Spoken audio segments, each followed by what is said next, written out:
Menjelaskan struktur dan fungsi CPU. Pendahuluan. Pengertian CPU atau Central Processing Unit adalah unit pemrosesan pusat yang berfungsi sebagai otak dari komputer yang mengontrol semua operasi dan menjalankan instruksi program. Peran CPU dalam sistem komputer itu bertanggung jawab untuk melakukan semua operasi komputasi, mulai dari perhitungan aritmatika hingga pengambilan keputusan logika. Struktur CPU memiliki komponen utama. Yang pertama itu ALU atau Arithmetic Logic Unit, yaitu bagian dari CPU yang melakukan operasi aritmatika dan logika. Yang kedua itu CU atau Control Unit, yaitu bagian yang mengontrol operasi CPU dan mengatur aliran data. Yang ketiga, register, yaitu penyimpanan sementara yang sangat cepat digunakan untuk operasi internal CPU. Oke, lanjut. ALU. ALU itu Arithmetic Logic Unit. Fungsi utama dari ALU itu bertanggung jawab untuk melakukan operasi aritmatika seperti penjumlahan dan pengurangan serta operasi logika seperti AND, OR, dan NOT. Contoh operasinya, penjumlahan 5 tambah 3, pengurangan 10 min 2, logika AND 1 AND 0 sama dengan 0, logika OR 1 OR 0 sama dengan 1. Lalu CU atau Control Unit. Fungsi utama CU mengarahkan operasi CPU dengan menginterpretasikan instruksi dari memori dan mengirimkan sinyal kontrol ke komponen lain untuk menjalankan instruksi tersebut. Menginterpretasikan instruksi. Itu CU membawa kode instruksi dan mengkonversinya menjadi sinyal kontrol. Lalu mengkoordinasikan aktivitas. CPU memastikan semua bagian CPU bekerja secara sinkron untuk menyelesaikan tugas. Oke, lanjut register. Register itu penyimpanan sementara. Register menyimpan data dan instruksi sementara selama pemrosesan. Jenis-jenis register itu ada 3. Yang pertama, register instruksi atau IR, yaitu menyimpan instruksi yang sedang dieksekusi. Yang kedua, program counter atau PC, menyimpan alamat instruksi berikutnya. Yang ketiga, akumulator, yaitu menyimpan hasil operasi aritmatika dan logika sementara. Oke, lanjut. Fungsi CPU itu pergeseran menuju era digital itu CPU menjalankan instruksi yang disimpan dalam memori. Kalau di siklus instruksi itu ada fetch, mengambil instruksi dari memori, lalu dekode, menerjemahkan instruksi menjadi sinyal yang dapat dimengerti oleh CPU, lalu execute, itu melaksanakan instruksi dengan menggunakan ALU dan unit lainnya, manajemen memori. CPU mengelola transfer data antara memori dan register. Oke, ya, ada pipeline dan multithreading. Konsep pipelining memungkinkan CPU untuk memproses beberapa instruksi secara bersamaan dengan membaca eksekusi instruksi menjadi beberapa tahap, yaitu fetch, decode, execute, dan lain-lain yang dapat dikerjakan secara paralel. Ringkasan komponen dan fungsi CPU. Multithreading memungkinkan CPU untuk menjalankan beberapa thread secara bersamaan, meningkatkan efisiensi dan performa dengan memanfaatkan core prosesor yang ada. Oke, sekian dari saya. Terima kasih. Assalamualaikum warahmatullahi wabarakatuh. Perkenalkan, nama saya Muhammad Rizky Pratama dengan NPM 23170510008.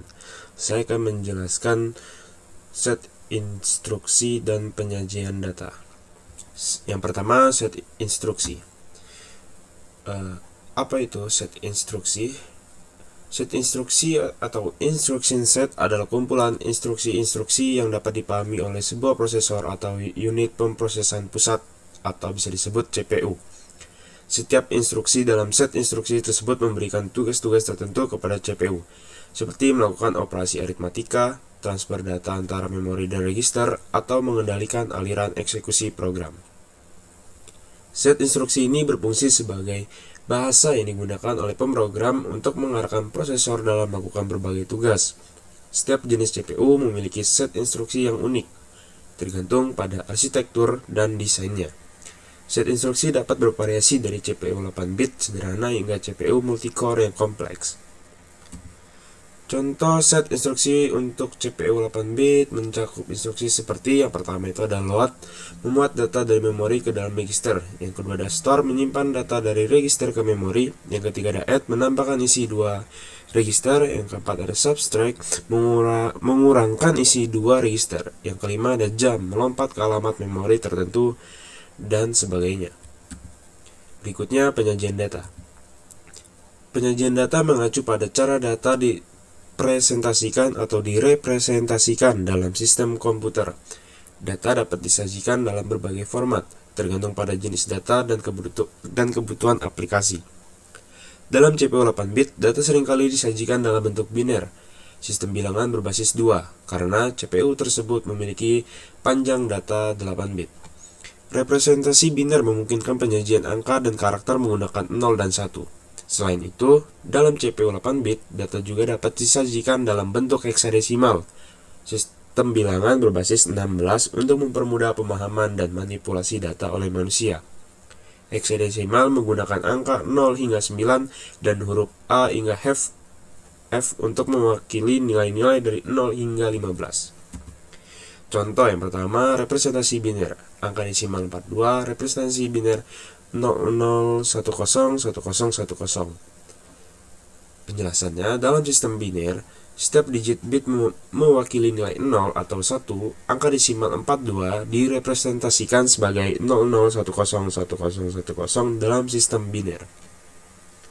Representasi heksadesimal. Misalkan angka desimal 128, representasi heksadesimal 80. Maka, dalam sistem heksadesimal, satu digit mewakili nilai dari 0 hingga 15, angka desimal 128 direpresentasikan sebagai 80 dalam sistem heksadesimal. Warahmatullahi wabarakatuh. Perkenalkan, saya Hafiz Permana Hidayat dengan NPM 23170511087 dari kelas C. Di sini saya akan menjelaskan untuk tugas kelompok UTS pengenalan organisasi komputer. Langsung saja, pengenalan CPU 8-bit. CPU 8-bit adalah mikroprosesor yang memproses data dalam satuan bit. Arsitektur CPU 8-bit. Unit aritmatika logika melakukan operasi aritmatika dan logika pada data. Unit kontrol mengatur alur eksekusi, instruksi, dan pengaksesan memori. Unit registry menyimpan data dan alamat sementara yang dibutuhkan selama proses komputasi. Komponen utama. 1. Akumulator untuk menyimpan hasil operasi aritmatika dan logika. 2. Program counter menunjukkan alamat instruksi yang akan dieksekusi. 3. Stack pointer melacak alamat pada stack untuk pemanggilan fungsi. 4. Decoder menginterpretasikan instruksi dan menghasilkan sinyal kontrol.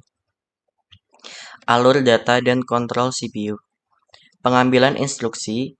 Program counter menunjukkan ke lokasi memori untuk instruksi selanjutnya. 2. Dekode instruksi.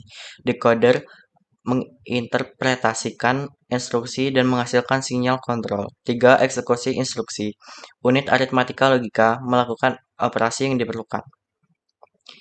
Siklus instruksi pada CPU. Ambil instruksi. Program counter mengirimkan alamat memori ke bus alamat. 2. Dekode instruksi. Instruksi dibaca dari bus data dan dikode oleh unit kontrol. 3. Eksekusi instruksi. Unit aritmatika logika melaksanakan operasi yang diperlukan. Teknik atau mode pengamatan pada CPU. 1. Pengamatan langsung. Operan langsung terkandung dalam instruksi. 2. Pengamatan tidak langsung. Operan diambil dari alamat yang ditujukan oleh nilai dalam register. 3. Pengamatan relatif. Operan diambil dari alamat yang dihitung berdasar nilai registrasi dan offset dalam instruksi. 4. Pengamatan segmentasi. Operan diambil dari alamat yang dihitung berdasar nilai register, segmen, dan offset dalam instruksi. Contoh implementasi. Yang pertama, Intel 8080, salah satu CPU 8-bit awal yang sangat berpengaruh. Motorola 6800 digunakan dalam banyak komputer pribadi dan konsol game generasi awal. Zilog Z80 sangat populer di berbagai komputer dan konsol game 8-bit. MUS 6502 digunakan dalam Apple II, Commodore 64, dan Nintendo Entertainment System. Tantangan dan perkembangan. Yang pertama, terdapat keterbatasan memori. Yang kedua, kecepatan yang terbatas dan kebutuhan daya yang rendah serta kompatibilitas antar jenis. Perkenalkan, saya Johan Petra, prosesor dengan nomor NPM 211705105. Di sini saya akan menjelaskan tentang pengertian pengorganisasian memori. Pengorganisasian memori adalah proses pengaturan dan penyusunan memori dalam sistem komputer untuk memudahkan akses dan pengolahan data. Ini melibatkan alokasi, pemetaan, dan pengelolaan ruang memori. Tujuan pengorganisasian memori yaitu optimasi kinerja. Pengorganisasian memori bertujuan untuk meningkatkan efisiensi dan kinerja sistem komputer. Yang kedua ada pencegahan fragmentasi. Menghindari fragmentasi memori untuk mencegah pemborosan ruang dan waktu akses. Yang ketiga, menyimpan data efisien. Memastikan data disimpan secara efisien untuk memastikan akses cepat dan optimal.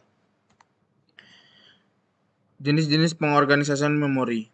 Yang pertama ada alokasi kontigu, yaitu memori fisik dialokasikan secara kontigu di memori utama. Yang kedua ada alokasi non-kontigu. Memori fisik dialokasikan secara tidak kontigu di memori utama. Yang ketiga ada pegging. Memori dialokasikan ke dalam blok-blok kecil yang disebut halaman. Pengorganisasian memori berdasarkan alokasi. Alokasi statis. Memori dialokasikan tetap pada saat komplikasi program dengan lokasi dan ukuran yang tetap. Alokasi dinamis. Pendekatan yang memungkinkan alokasi memori saat program berjalan, memberikan fleksibilitas yang lebih besar. Yang ketiga ada alokasi polet. Mengkelompokkan alokasi dari beberapa program ke dalam satu pool, meningkatkan efisien dan penggunaan memori. Pengorganisasian memori berdasarkan penggantian. Alokasi memori terbuka. Metode penggantian ini memungkinkan proses untuk dijalankan dimanapun dan memori fisik. Penyimpanan data dan kode program tidak terbatas pada lokasi tertentu. Alokasi memori terbatas. Beberapa sistem menggunakan penggantian untuk proses yang melebihi kapasitas memori fisik. Proses tersebut ditangani secara bergantian dalam memori utama atau virtual. Assalamualaikum warahmatullahi wabarakatuh. Sebelumnya, izin memperkenalkan diri, nama saya Fikral Hafiz dengan NPM 21710519090. Di sini saya akan menjelaskan materi tentang sistem operasi dari mata kuliah pengantar organisasi komputer. Apa itu sistem operasi? Sistem operasi atau operation system atau yang disebut OS adalah perangkat lunak yang bertugas untuk mengelola sumber daya perangkat keras komputer sehingga bisa digunakan untuk menjalankan suatu program aplikasi. Selanjutnya di sini ada fungsi sistem operasi. Yang pertama yaitu ada mengelola komponen hardware, yang kedua mengelola operasi aplikasi, dan yang ketiga mengaktifkan mode UI. Selanjutnya di sini ada cara kerja sistem operasi. Prinsipnya sistem operasi tidak memiliki jalur kontak secara langsung sebagai pengguna user atau pengguna perangkat. Namun, secara berurutan akan berinteraksi dengan software milik sistem dan software dari aplikasi. Di saat yang sama, sistem operasi mengandalkan pusat driver komponen hardware yang bertugas menghubungkan OS dengan komponen. Maka, ketika software, sistem, dan aplikasi meminta koneksi dengan hardware, OS akan menerima permintaan menggunakan driver yang sesuai. Driver kemudian akan mentranslatasikannya menjadi sebuah perintah kepada hardware tertentu agar dieksekusi. Respon eksekusi berupa hasil pemrosesan yang selanjutnya dikirimkan kembali ke sistem operasi. Kemudian, sistem operasi akan mengatur alir data kembali ke aplikasi agar tampil di layar dan bisa disaksikan. Selanjutnya di sini ada jenis-jenis operasi, sistem operasi. Yang pertama di sini ada desktop OS. Jenis ini merupakan sistem operasi yang diperuntukkan khusus bagi perangkat desktop seperti personal komputer dan laptop. Dan yang kedua ya di sini ada mobile OS. Mobile OS adalah tipe sistem operasi untuk memanajemen operasi antara aplikasi dan hardware yang ada di perangkat mobile, smartphone, dan tablet. Dan yang ketiga di sini server OS. Tipe server OS menjadi tipe tingkat lanjutan dibandingkan dua sistem operasi sebelumnya. OS sengaja dirancang untuk komputer server yang akan memonitor banyak komputer klien sekaligus sistem operasi yang terpasang bersamanya. Jadi server OS memang bukan lagi bagian perangkat digital yang kamu miliki. Yang terakhir di sini ada client OS. Tipe OS ini bekerja pada berbagai perangkat mobile dan komputer desktop, sehingga bisa disimpulkan bahwa desktop OS dan mobile OS merupakan bagian dari client OS, karena disematkan pada perangkat mobile dan desktop. OS ini hanya bertugas menunjang operasi dan komunikasi antara software dan hardware dalam perangkat tersebut.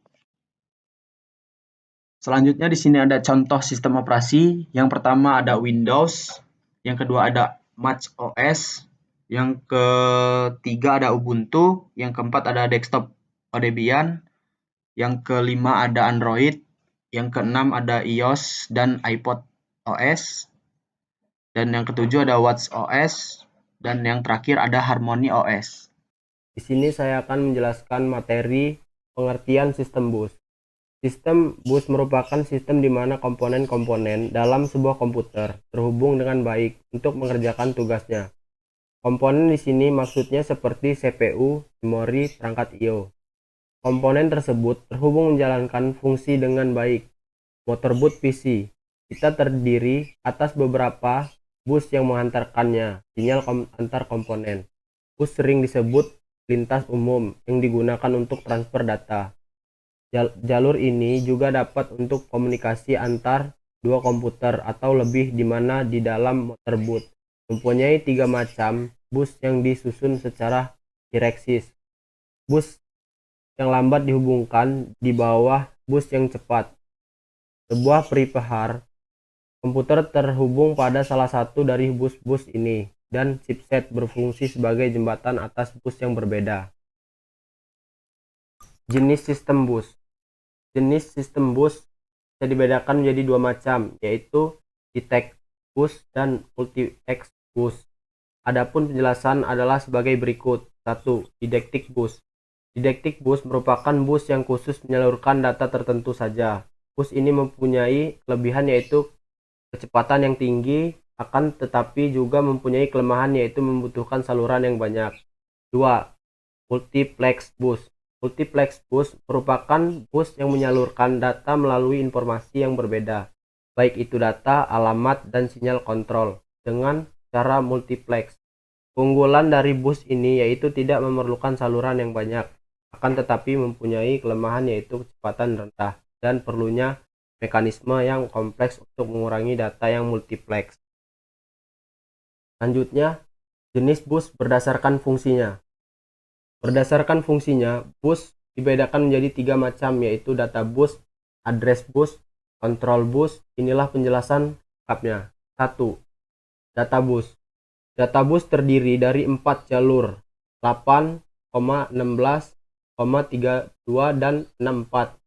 Data ini mempunyai transmisi 2 arah, dari CPU, mikroprosesor, ke memori, modul input-output, atau sebaliknya. Semakin lebar bus, maka semakin cepat data yang terkirim. Data bus berfungsi untuk mentransfer data. 2. Address bus. Address bus merupakan alamat dari modul data. Address bus bersifat 2 arah seperti CPU memberikan alamat yang hendak dituju. Semakin besar bus alamat, semakin banyak lokasi yang diberi alamat. Address bus berfungsi untuk menentukan lokasi yang ingin dibaca. Selain itu juga menentukan data yang ingin dituju. 3. Control bus. Control bus merupakan bus untuk mengontrol data bus dan address bus, serta mengontrol semua modul yang ada. Control bus ini juga sebagai kontrol mekanisme kerja dari data bus dan address bus. Control bus mempunyai dua sinyal, yaitu sinyal pewaktu sebagai pewaktuan dalam validasi data serta alamat. Kemudian sinyal perintah sebagai perintah operasi.